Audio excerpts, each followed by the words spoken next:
Hi, Kate. Hi, Marty. How are you? I'm doing pretty good. How about you? I'm doing pretty good. Yeah, life is good. So, listener, this is Romance Writers Therapy. And This that's Kate is Pryor. Romance Writers Therapy. That's Marty B. I'm Marty B. You have all the energy. You're doing this thing with your microphone? I don't know. Yeah, I'm like not talking to you right now with my microphone. I'm talking to you with my earbuds. So clearly my earbuds are being weird. Should we call on the telephone? Oh my god. Listener, okay, you need to know about this. Spoiler I think it was alert. last week. Oh, okay. This one. Never mind.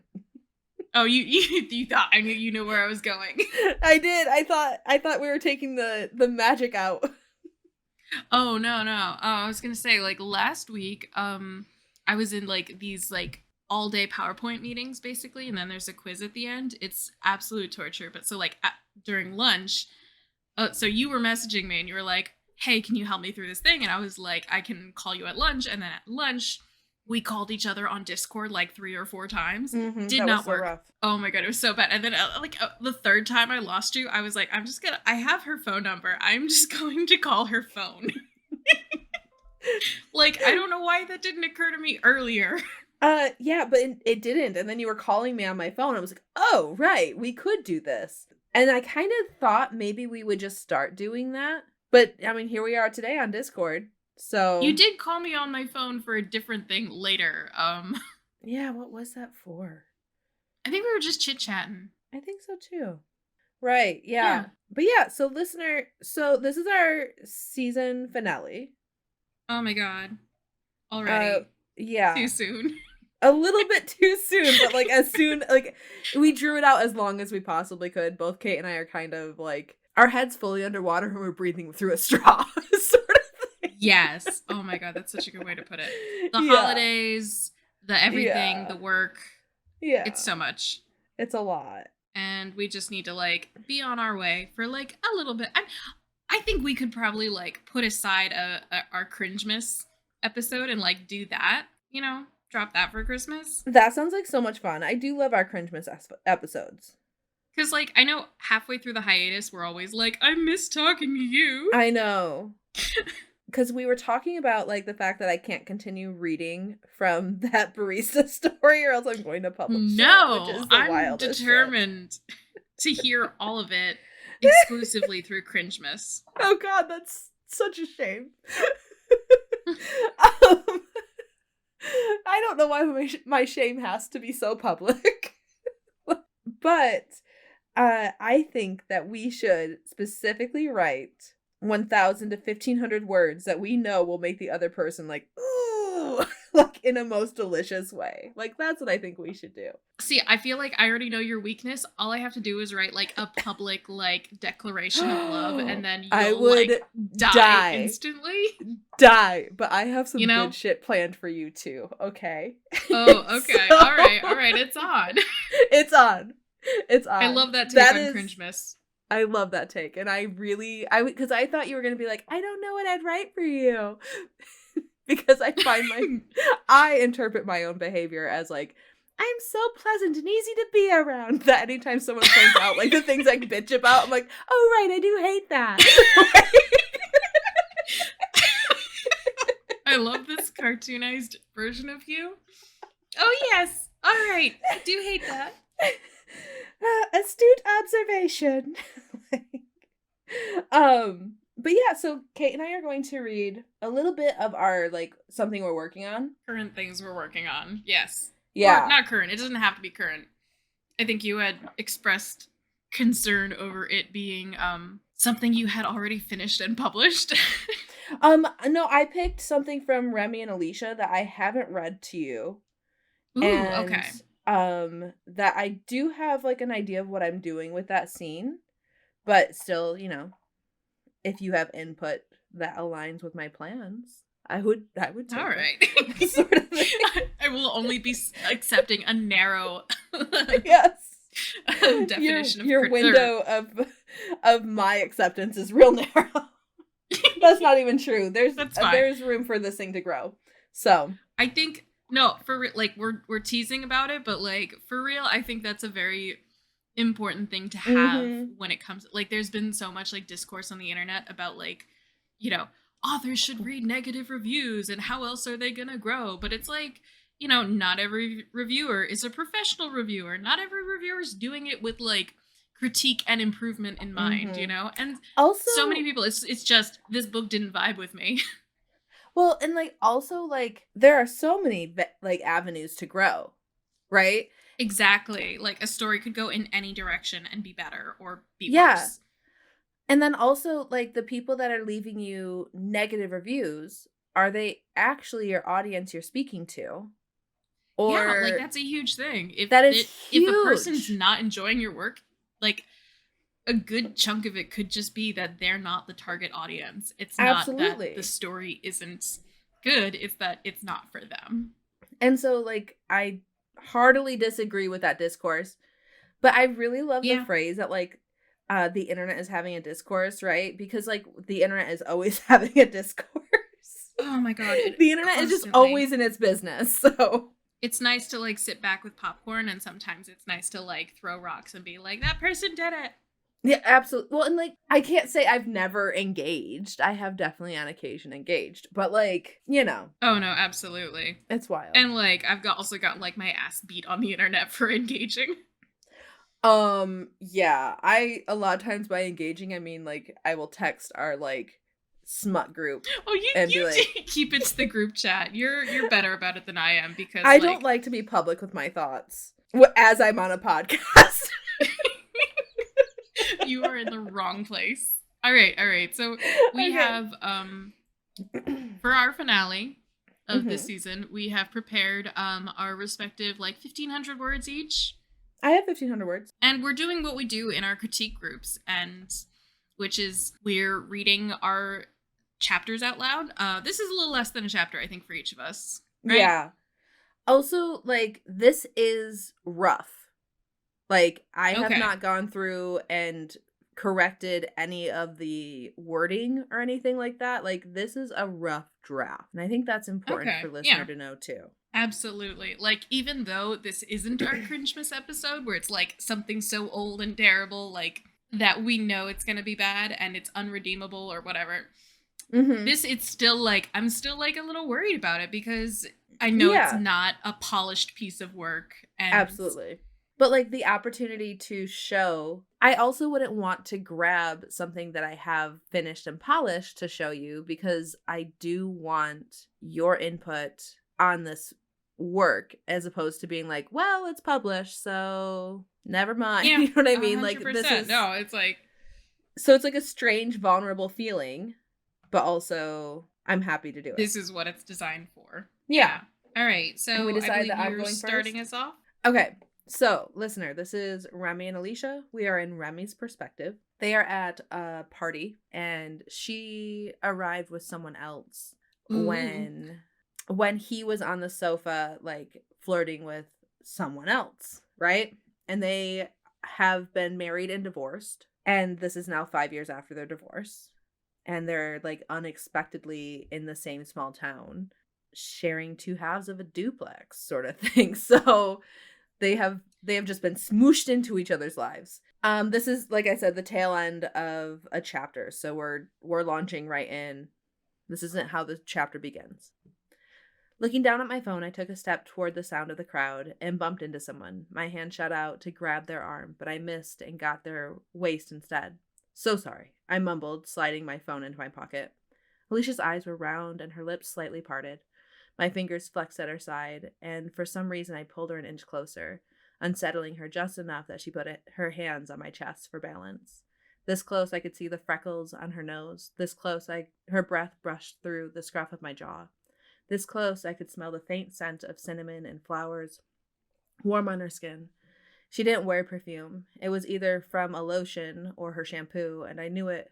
If I put my nose to her neck, the scent would be stronger. I resisted the urge to pull her even closer. This was already too near. Her lips looked too soft. I wanted her too much. She didn't look exactly the same as when we were married. I could pick out all the ways she was different, softer, fuller, wiser. I saw myself in all those changes. knowing that she in time had marked me as well.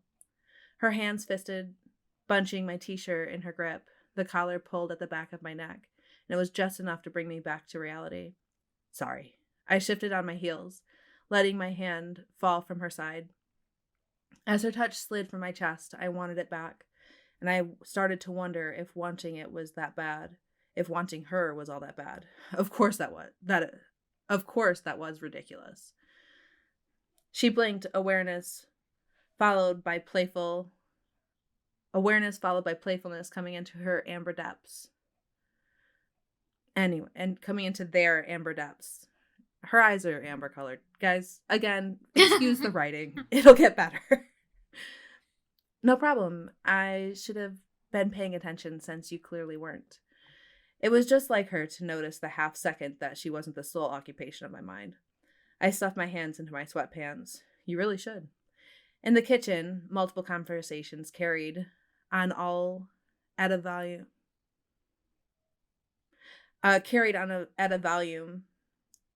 loud enough for me to pick up a word here or there. But with just me and Alicia in the living room, it was quiet and a bit awkward. How's life as savior of wetlands going? I asked, needing to break the silence. Good. Her eyes brightened. I've had fantastic response from people in the area and local businesses. It's really promising. I have a petition to get an emergency election for the county to vote to put the property to public auction. I've got about half the signatures that I need, and our efforts at the Capitol are looking promising. I felt my smile grow in response to her enthusiasm. I have to brush up on my euchre skills. She flipped her hair over her shoulder dramatically. I've been invited to the club to play. Oh shit, that's a town hub right there. Prepare yourself to be stuffed full of strange combinations of food they call salad. I got way too much pleasure from her laugh. I couldn't have stopped if I tried. You're going to be grilled for information, and there's no brushing up on your skills. Those women are going to annihilate you.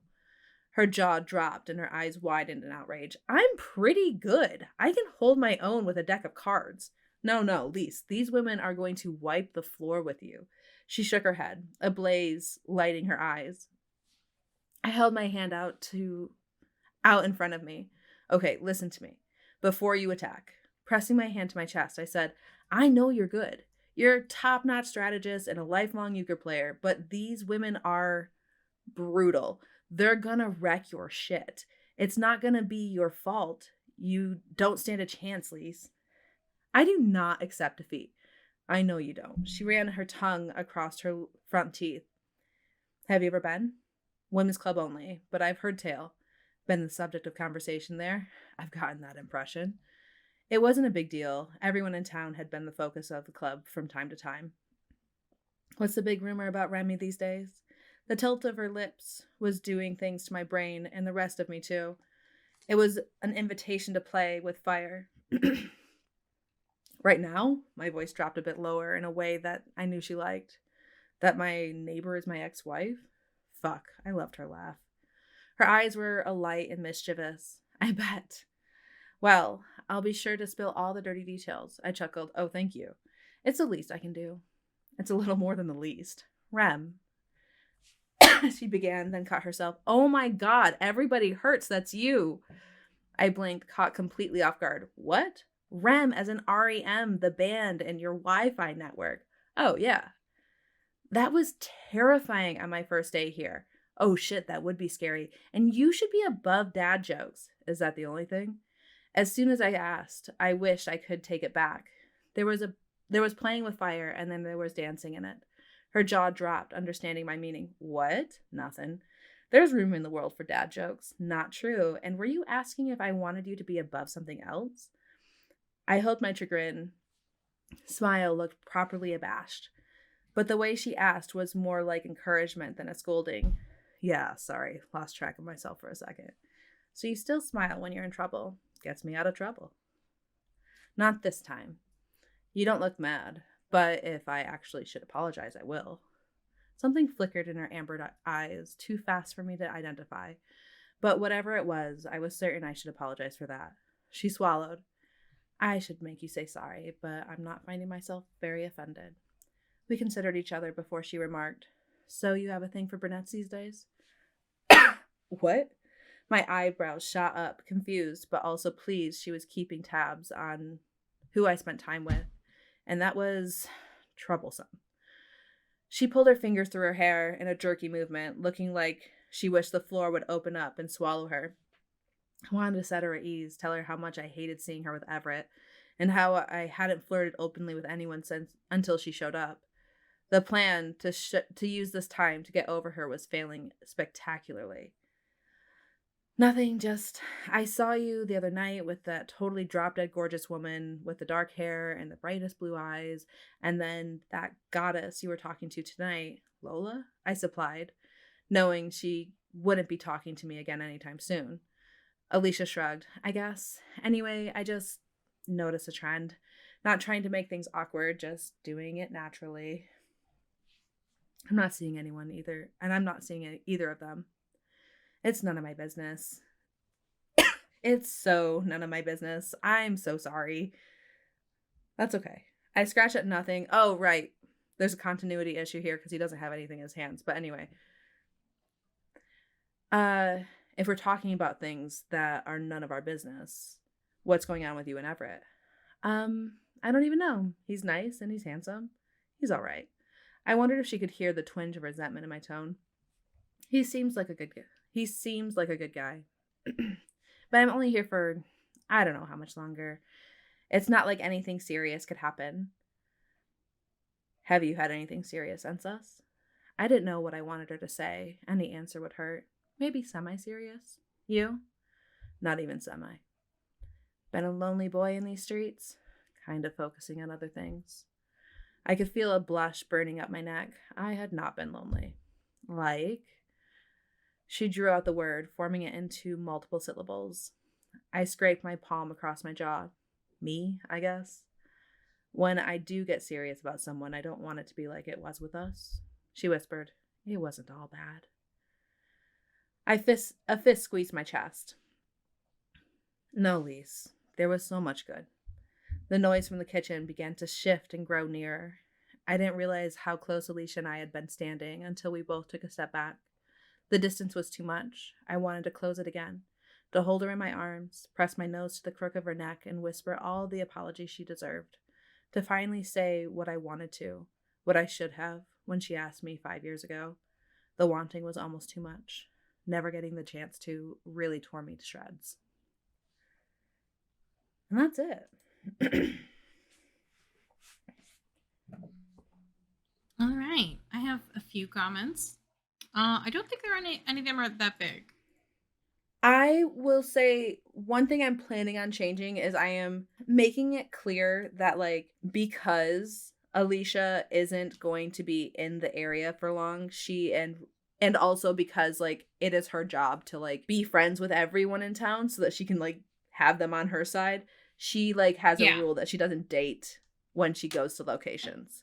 So, like, the thing with her and Everett is, like, very much, like, there's nothing there. And then I've also changed the thing with Lola to being, like, a very, like, flirty friendship that Remy and Lola have together, but that they both, like, very much are happy to just be friends, sort of thing. So, to kind of appease the readership better.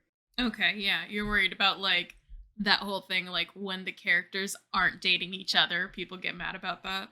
Yeah, exactly. Yeah, so I'm being as careful as I can about boundaries. So I get you, but I feel like you write such characters that have, like, a real emotional maturity to them. I don't know, that's something, like, you said you wanted to, like, change that or, like, push your boundaries on that. I want to push my boundaries in general, on it. Yeah. I think my brand will always be pretty emotionally mature. Okay. Do you feel like that's you? I'm sorry, do you feel like that's your niche? It might Emotionally be. Mature romance? I mean, but isn't that, like, the saddest thing to put on a TikTok? No! And then also, okay, this is what happens to my brain, because I'm like, if I put that on a TikTok, is the implication that all other romance isn't emotionally mature? No, but, like, I don't know that I could throw out, like, a specific example where I'm like, no, I know a couple books where I'm like, nah, they don't make smart decisions. You're like, goddamn, they really can't communicate at all. Yeah, And yeah. I don't know. I really love that my characters, I feel like they always have like the best of intentions. And it kind of goes back mm, to like the conversation we were having where like it's so clear that like we as humans don't have like a deep understanding of what the other person is saying and the yeah, time, right? And like reality. And so like there's still so much room for miscommunication and like to do something wrong based on the other person's perspective because like that's such a human experience. But yeah, I don't know. I also think that like it's important to like push yourself around a little bit, and the idea of writing character like a book or two where the characters are just like kind of a not in the big same mess. emotion. Yeah, they're a bit messy. They're a bit fucking messy. Anyway, what were your thoughts on this? All right, so I actually made comments on a new document. Oh. I copied Oh. and pasted everything into a new document. Okay. So because I was like, oh no, I can't trust my brain. I need to know Oh, when yeah, where to come back to this. I would absolutely have to write things down. I'm sorry, listener. I don't mean to cough in your ear. I'm going to have one of my mother's terrible cough drops. Oh, I have a funny story about that. Okay, Kate, tell me your thoughts and I'll tell you the story about the cough drops. Or do you want to start with the cough drops before you Okay. forget? I will not forget. I'll have the taste in my mouth. So you go ahead and do your comments and then we'll go from there. So, from the very beginning, like, so I know that this isn't the beginning, like, of the beginning of the Mhm. chapter or the scene. Mhm. Like, there's some stuff before this. So it may actually be in the stuff that, like, you didn't show here. And if it is, Mhm. like, then feel free to ignore. Okay. So the part where his hand shoots out to grab her arm because he bumps into her and then he misses and he grabs her waist instead. Mhm. After he apologizes, the moment you really lean into the romance of that, but I kind of want you to slow down those like 2-3 actions that are like leading us through this moment Mhm. before, like as if it were in slow motion. I want to feel like I'm really experiencing every little thing that leads up to it, and Mhm. then like every little realization, and just because I feel like that can really heighten the way Yeah. that like the way you lean into like the romance of that moment afterwards. I think it'll like really ramp up into it. I'm doing that thing where I'm trying to listen to you while typing, and I'm terrible at that, so I have to whisper to myself over and over. We can wait for you to like type it, and then I can also just give you the version where I typed it. Yeah, we should probably do that. Let's do that, right? Okay. As opposed to Yeah. listener having to listen to me type. Okay, next thought.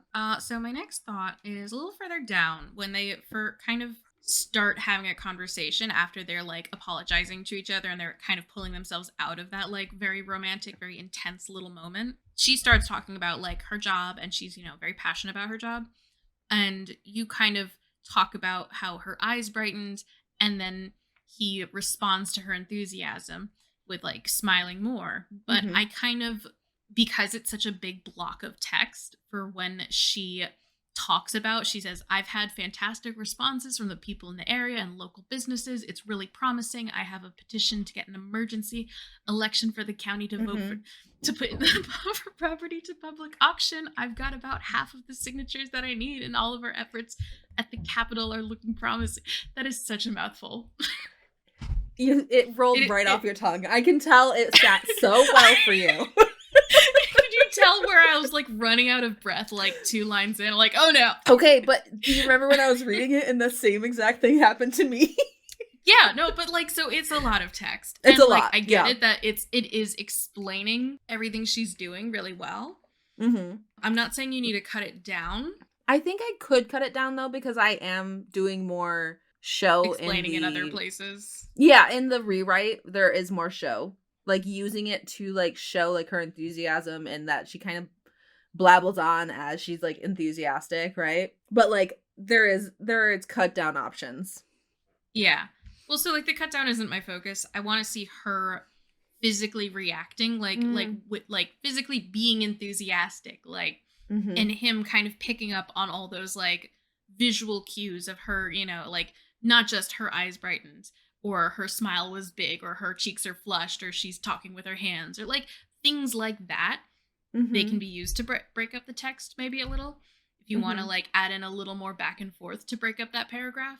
Yeah. But, you know, if he's going to react to it, I kind of want to see more of it there. And the paragraph, I think if someone is, you know, not really interested in that kind of like line of work, they might just glaze over that and not feel the enthusiasm. That is my big concern with it. That's fair. I did remark a little further down that you would talk about her eyes brightening and her eyes widening a lot. Yeah. That is definitely a first draft thing I allow myself. Like, their eyes can do whatever I want them to do just to get the fucking draft done. 100% I do the same thing. And like, normally I don't really pick up on that when you read your draft to us. It's like, I don't think I've had that comment before. I think you're usually pretty good at not leaning into that too much. Yeah, but I really had to get this written to like meet the editing deadline. So like I think the second half of this has so much more of that than like I normally even allow myself. I like their little banter about the euchre club and like all back and forth on that. I think, you know, it's a really good regionalism. There's a kind of a twist in the conversation where it feels like they maybe need a little more of a natural lead up. Or I think you need to remark that it is weird that she kind of abruptly reroutes the conversation, and it's when he says women's only club, but I've heard tales, and then she says, have you been the subject of conversation there? And to me that felt like a weird thing, but you know, maybe that's me not being from like the same kind of area where it would be normal to have a community that's like full of gossip, you know? Yeah. Or known for that. I'll think on it, but I think in my mind it fits and works. Like, okay. Just from like personal experience of like being from a small town where like anything you do is open for conversation. You know what I mean? Like, it's just very much like public forum to like talk shit about your neighbors. Oh, absolutely. So I will think on that, but at this point it feels natural to me. I thought you were going to bring up a different thing, but anyway. Well, so a little like 2 lines down from that, I have when she asks, "What's the big rumor about Remy these days?" Did write that I love that. I love that she asks that. When he's like, right now it's that my neighbor is my ex-wife, and they're like, you know, they're kind of getting a little flirty with it. And it reminds me of like one of my favorite scenes of like all time. I think I've definitely talked about it before. So at the end of Tessa's "Do You Want to Start a Scandal?" And it's literally, they're just flirting and they're like, oh my God, are we gonna like kiss in public? Oh my God, what scandalous. You know, because it's the Regency. But they're kind of like, we could do it. We could, you know, shock the ton. And with that kind of a environment in this story, I really like the idea of like leaning into that, like them flirting with the idea of, ooh, we could like really give them something to talk about. And I think that could be like just a little bit spicy for the reader. Okay, love that. All right. And so then a little further down from that, when she says, "And you should be above dad jokes." And then he says, "Is that the only thing?" And like the back and forth there, like for like the 4 lines or so above that, they are just very quick. Like they are snapping back and forth. Everything they say is so short and like so quick that it kind of missed me at first when he said, "Is that the only thing you want above you?" You know, implied text. Yeah. And that, I think like that moment you really needed to like slam on the brakes to allow the reader to like really enjoy that moment and like to make the most juiciness out of that. Okay, so would it be a better line of like, "You always liked me above things"? Like sort of like something that's like a little more hit obvious. harder. I do like that. I don't know that that line you just suggested is gonna be perfect for it. I don't know what combination of words would be.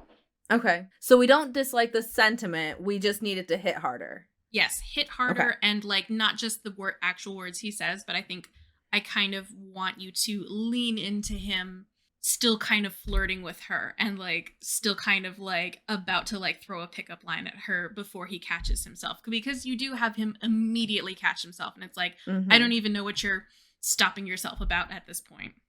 Okay. I think if he gives her a meaningful look before, or a heated look, and then he's like, hold on, I'm not allowed to do that anymore. You know, like, it just kind of skips over the good part for me. Yeah, no, that's fair. Okay. That's kind of what I have for all of it. I know there's like another 500 words afterwards, but the way but that's where you're at. Oh, no. I have one more thought. So they kind of get into this kind of like, because it's kind of an awkward conversation, and at the same time it's like nobody's better for them to be emotionally supportive than each other. Like they know exactly like where all their old wounds are and like what they would need the most, and like so they are in like such a position to like be there for each other, that I kind of wanted you to tell me that like she had like been a little bit hurting about something, and like I kind of wanted that moment. That may not be where you wanted to take it though. There is actually a moment a couple chapters above where he tries to like essentially apologize for something, and she's like, no, it's fine, water on the bridge, we're done, right? And so, which is obviously like false, right? But I'm wondering if that is like what you're looking for in this scene that actually happens in a different scene. It could. If it does happen in a later scene, I feel like that's a good emotional beat to just have anywhere. For this scene, it just felt like it was kind of shifting from like one emotional note to another very quickly. Yeah. Just overall. And I kind of wanted to lean into each emotion and then transition out of each emotion to the next one a little bit smoother. There is also a scene that comes after that is more like emotionally open and essentially sets up like their Dark Knight sort of thing. I gotcha. Okay. Yeah, if you'll send me That's those notes and I will think on them.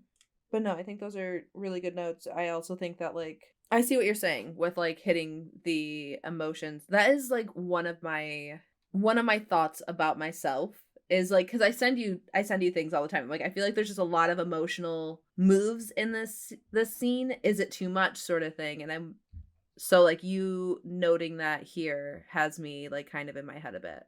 Does that make sense? Yeah, no, it's not your fault. Like you're fine. There's definitely like in the history of like everything we've read back and forth, and like even like the stuff that like I've submitted, I have seen like there's worse, believe me. Like this isn't like bad. I'm just like, maybe you could do it a little bit smoother for like the polish up. But like I don't think it's like actually bad at any point. Okay. You know? Yeah. I just, But I don't think it's a bad no either. Oh, I was gonna tell you about the cough drop. Okay. Okay, you did remember. So, my mom was listening to our episode, and like out of like whatever day it came out, she texted me. She's like, "What cough drop?" I sent her a picture of this like cover, right? And she was like, "Oh yeah, those are terrible. I thought you might like them though." I'm like, offended. Like I am offended. Why would you think I'd like this? Also, I'm like relieved that like you don't like this. Yeah, because they are disgusting. That was the update on the cough drop. That was it. So, all right. If you want to go, my chapter is an excerpt from the next Claws and Cubicles book, which I want to keep short. So I'm trying not to like have too much plot. I am struggling with the not too much plot because I feel like I tend to just kind of build into like really big plots if I give myself too much leeway. I also feel like the more I write, the more like complicated my plots can get, right? And so I feel like it's getting harder to write smaller pieces. Interesting. Yeah. Okay, so it's Kathy and spoilers. So Kathy the Harpy from the gargoyle from General Management. She was a bit of a side character, but I got a lot of notes from people that they enjoyed her, and I was like, yeah, okay, good, because it's her book next. And if you've read the first book, Randall, who died in the tragically in the first book, just kind of for funsies, gotten some comments from readers that he deserves justice, so we're gonna try to get him some justice in this book. Yeah, so he's a ghost, and that's kind of like we're I think this is from their meet cute, or not quite their meet cute. He's kind of just been haunting her office, or her new office that she's moving into. So I'm just gonna dive right in. Here, ghosty, I call out into the empty office. See, this is how we know it's a first draft. Then lights flicker.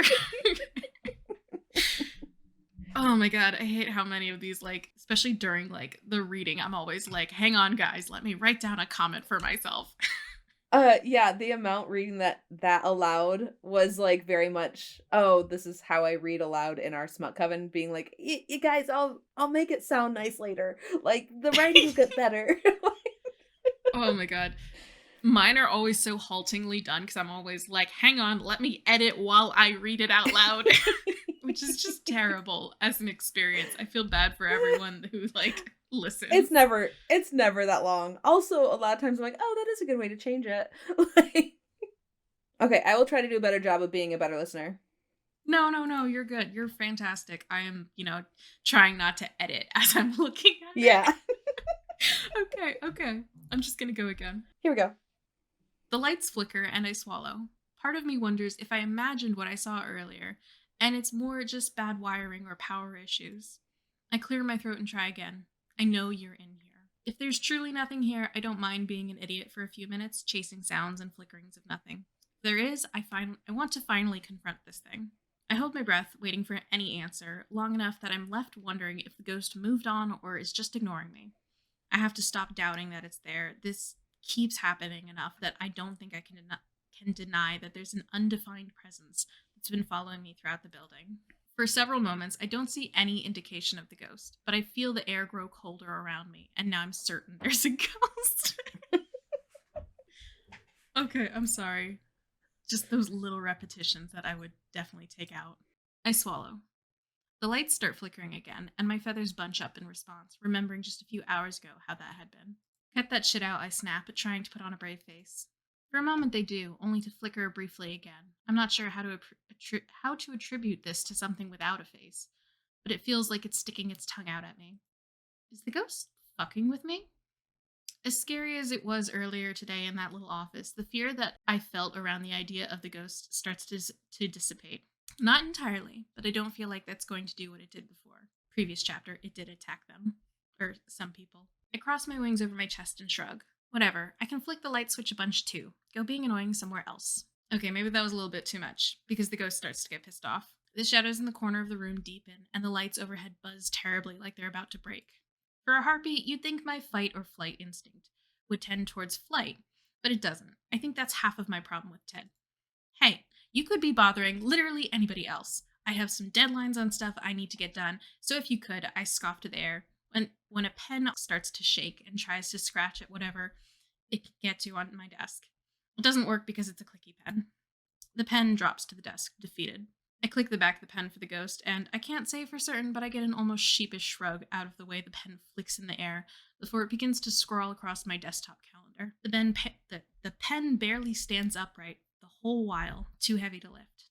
I can't, it scrawls. Maybe it's just the shaky hand it's written in, but the all capital letters and the lack of grammar screams desperation to me. And I can't help but feel just a little sympathetic, even though there's nothing I can reasonably do for this ghost. Maybe not nothing, I realize, thinking about the keyboard again. I unlock my phone and slide it onto one of the trade show boxes, opening the Notes app to a blank page. You were typing to me before, right? Slowly, it types out yes. I watch the keys laboriously,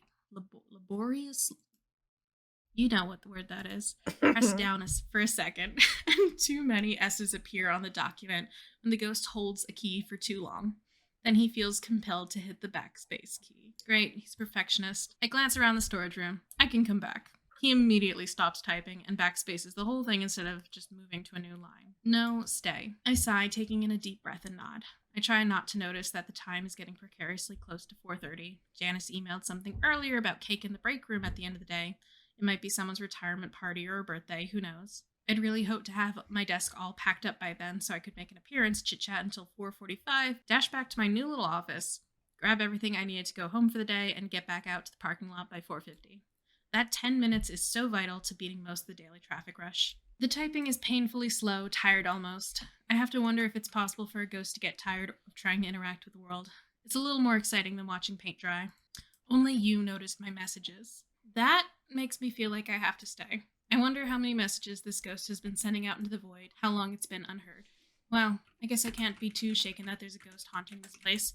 Considering the turnover rate, I'm honestly surprised that there aren't more of you around here. Where are we?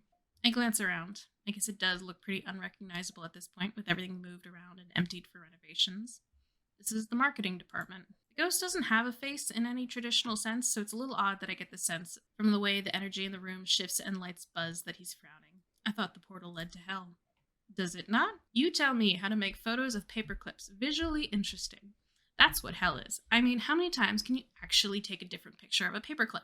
They're practically two-dimensional. I have explored every angle, every facet, every notch, dull metal corner and curve. I realize I'm starting to just complain about my job instead of asking the nice ghost how his eternity is going. I guess this is as close as the termination portal would get to letting you out of the building. We're kind of in the basement. I glance back at my phone after a moment, expecting anything else but what's written. Maybe the ghost is just lost and needs help asking for directions. Instead, it's written, paperclips? You know, the thing the company makes. I reply before I'm reminded that most people who work in this building never actually get to interact with the product like I do. It's honestly a little exhausting trying to talk to people here about it. It makes me feel like I'm the weirdo for knowing a lot about paperclips. No one knows that our primary line has 24 quarter-millimeter notches cut into them for extra grip on textured paper types, or that the new line we haven't released yet has a titanium alloy core so that they don't bend as easily. In the last few moments, the ghost hasn't typed anything new, and I wonder if it's just being polite and expecting me to continue down this line of conversation. I chew the inside of my cheek, wondering if the ghost is bad at texting, or if it's just depleted of its energy. I think about the wobbly pen that seemed like it could barely lift, compared to the burst of force that threw Ted and me apart earlier, how the whole room felt consumed by its presence. I don't know that anyone's ever stood up for me like that. I wanted to thank you for earlier, I offered to the silence uncertainly. I know myself, if this ghost was a solid person in front of me, I'd probably be all over them, fawning and developing an instant girlish crush on my workplace hero. It's a weird little feeling to have about someone who's essentially not there at all, though. I'm not sure how I expect the ghost to respond. Maybe a simple 2 minutes to type out, "You're welcome." The way it's embodied within the room is unlike anything I've ever expected. I can feel its attention almost like a physical sensation circling me. A touch of air at my ankles, brushing up against my feathered forearms up to my shoulders. The sensation lights up the parts of my brain that enjoys the first sip of a really good coffee or stepping into the perfect hot shower when it's cold out. A shiver rolls up my spine. Buy a girl a drink first, maybe. Holy shit, what the fuck, I shudder, swallowing hard before I can manage to take in a shaky breath. I didn't know ghosts could actually reach out and touch you from the beyond, or whatever. I guess if they can pick things up and whatever, it shouldn't surprise me. Can you do that again? I held out a hand, hopeful butterflies in my stomach. But maybe that was too much for the ghost, because for several moments I get nothing back. Not even any more typing, so I sigh and drop my hand. I scoop up my phone and check the time again. 4:45. Look, the workday is nearly over. I gotta head out, but I'll be back tomorrow. We can chat more then, okay? I don't get an answer, of course, and I have to wonder if the ghost left. I swallow. I may need to take vacation or put in a work-from-home request until the marketing renovations are complete. There's no way I can share my office with a ghost. That's it. I really like it. Hey, girl. I feel like I don't really know how she feels. And I have a couple of notes to kind of show you places that I didn't really have a sense of her feelings. So, like, there's a point where she's like, when she says, as scary as it was earlier today in that little office, the fear I felt around the idea of the ghost starts to dissipate. I didn't get a sense of her being afraid previous to this point, right? So I don't know if that happens before, that we have more of a sense of, like, her fear in this office. There's a little bit. Okay. But I could definitely lean into it more. I think you should, because, like, right now, I get the feeling of, like, she is a very much in charge person, and she's, like, telling the ghost to, like, show up, dude. Like, I know you're here, right? But if we have a sense of, like, that is her posturing, but inside, not only is she like, I could be totally alone here, and that would be silly, but also, like, I kind of wish I was alone here. Right? Like, I would kind of rather be alone here because I'm like, my hair's standing on end and I'm freaking out a little bit, but, like, she's putting on a brave face. Does that make sense? Yeah.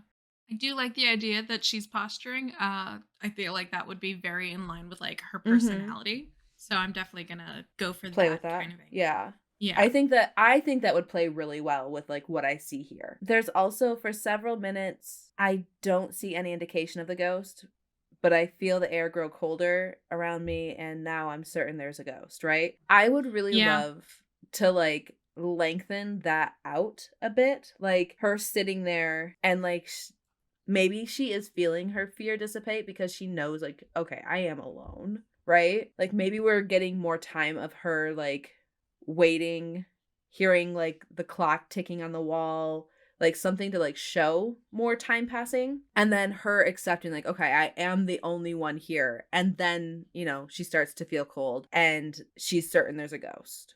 Does that make Okay. sense?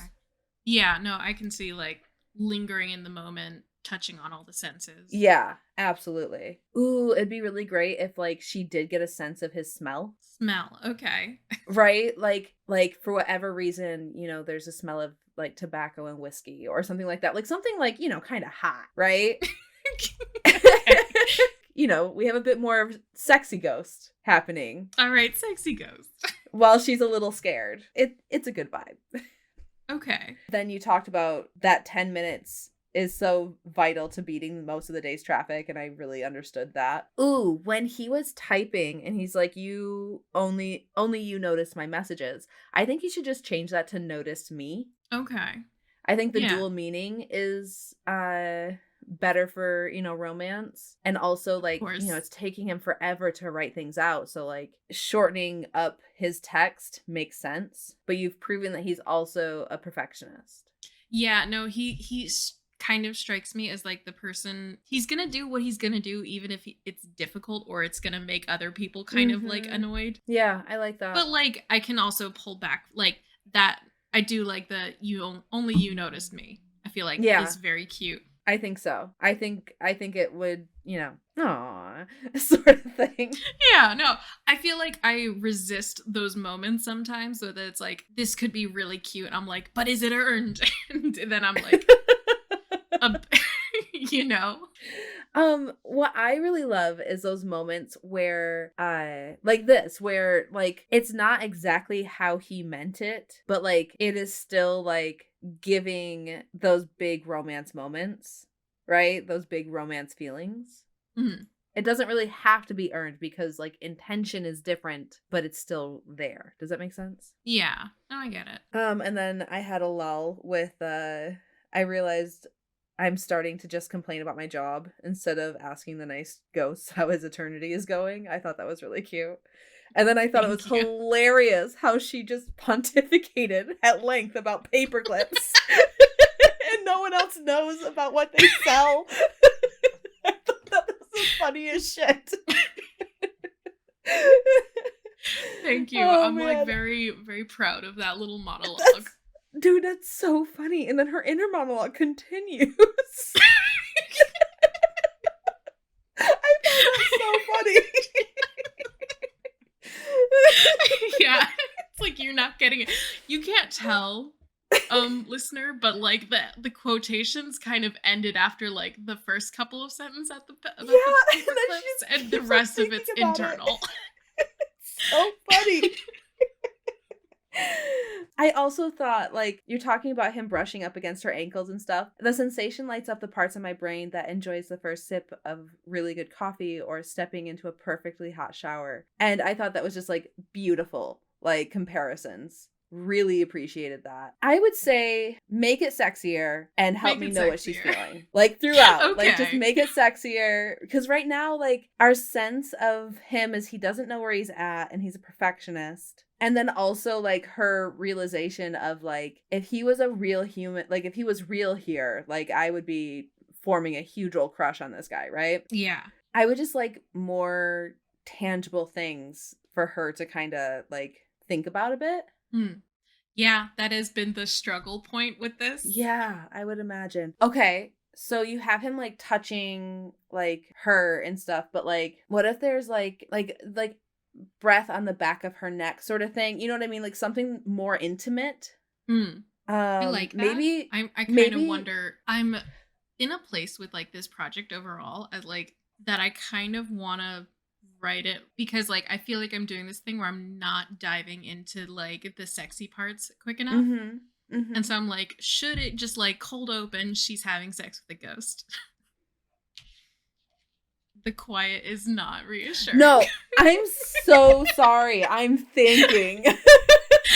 I hate the silence after things like that, man. I relate to that silence so much. Okay, so I'm thinking, okay, so obviously you'd put the sex up front, but like I don't know if you can't build the sexy without doing that. You know what I mean? Like what would be the benefit of putting it up front? Right? Like what would be the mechanics? And then like how would it serve the rest of the story? Yeah, no, that is definitely what I'm kind of bumping up What's against. keeping it from doing it? I don't have a huge like much of a look at what the rest of the story should look like because I don't really know where I want to go with this. I have like a couple ideas about like, and it sounds so stupid when I say it out loud. I hate that part. Her getting back at her ex with like the ghost.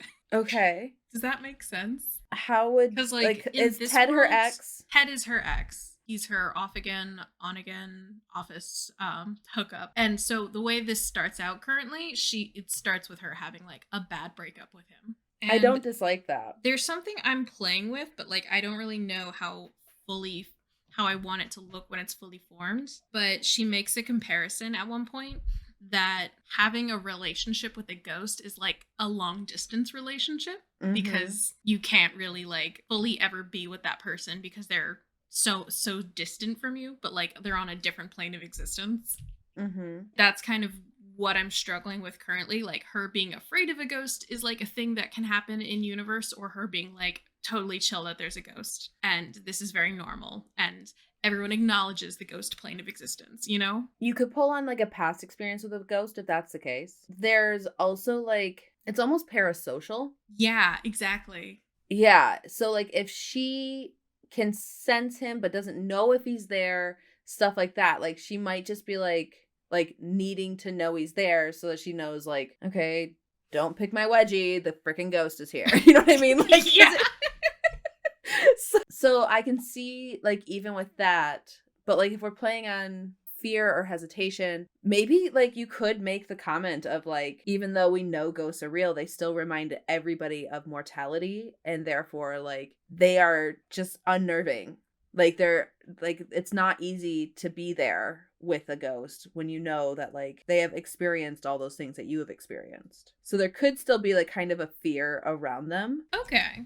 But yeah, it's almost like you're like creating like an epistolary romance with this. Yeah, and I'm like not sure how I feel about that, honestly. I feel like if you want a short romance, it's kind of a hard trope to do.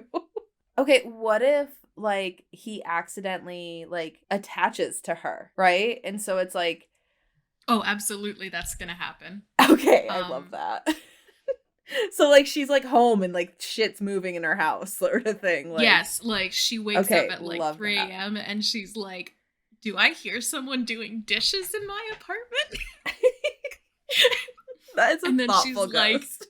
Like, right? She like, and like the ghost is just kind of like, I'm so glad to be out of the office. Like, yeah, I'm just happy to be doing anything.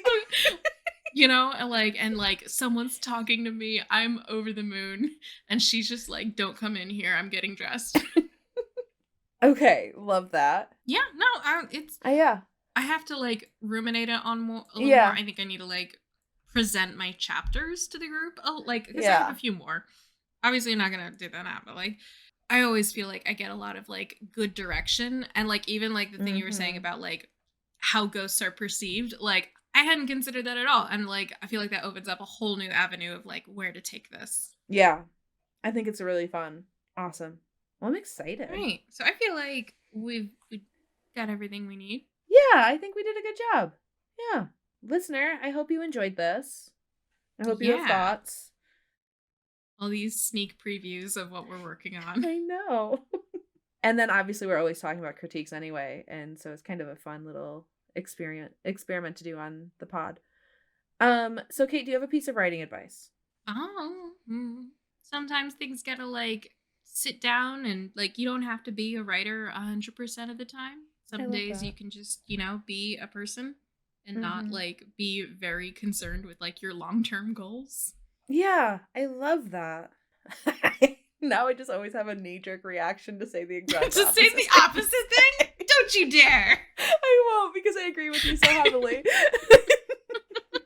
um, I would say my piece of writing advice. I don't feel like this is a blanket piece of writing advice, but if you Okay. cuz it is something that I am capable of doing right now at this point in my writing career, to put the story first above everything else, but I also can acknowledge that like not everybody has the same relationship with deadlines and income and stuff like that I do here. Um but that would be my piece of writing advice, is like put the story first. And take that advice if you can. If you can't or don't want to, don't. Yeah, that would be it. So, Kate, where can they find you? I'm on Instagram, Threads, Facebook, TikTok, all the places. I'm redoing my website today, as you have heard me gnash my teeth about. It doesn't look good on mobile, so only view it on desktop, please. It's kate-pryor.com. She will have it fixed so you can see it on mobile. I'm sure even by the No. time this comes out. No promises. um, All I right. Where am can they find you, Marty? Marty V author on TikTok and Instagram, and you can go to martyv.com and find my books and sign up for my newsletter.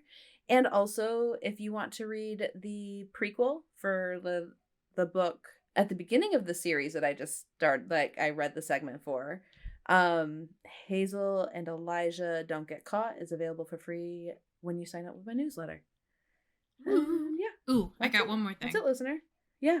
There's an anthology, and I have to look it up real quick. What it was. I wasn't thinking of doing this right now. It's called Snow, Lights, and Monster Nights. It's a winter Cute. monster anthology. I believe it's coming out in December, so probably while we're on a hiatus. I've got a lovely little story um, about it's a more traditional fantasy kind of world, but if you loved the blood fever trope in The Orc from The Office, it's gonna make a reappearance with a orc and a kind of hobbity lady. Do I know this story? It's possible I just didn't read any of it to you. That I could is have brought a chapter wild. from that. I don't even remember you telling me about this anthology. I Oh, don't it like has you been on having the. writing I know nothing about, Kate. Oh, I did this Do you back even in like love me? July or possibly like the first half of the year. I just got it out of the way and didn't put another thought into it. That's so smart. Anyway, well, I will have to get the anthology so I can read it. Oh my god, yeah. All right, that's it for us. Listener, have a great day, and we'll talk to you later, Have a listener. great holiday, and we're gonna have a fantastic hiatus. Yeah, Not and then we'll come doing back and anything. do a cute little cringe miss or something. And then we'll go back on hiatus. So, all right. Love you, listener. Bye. Bye.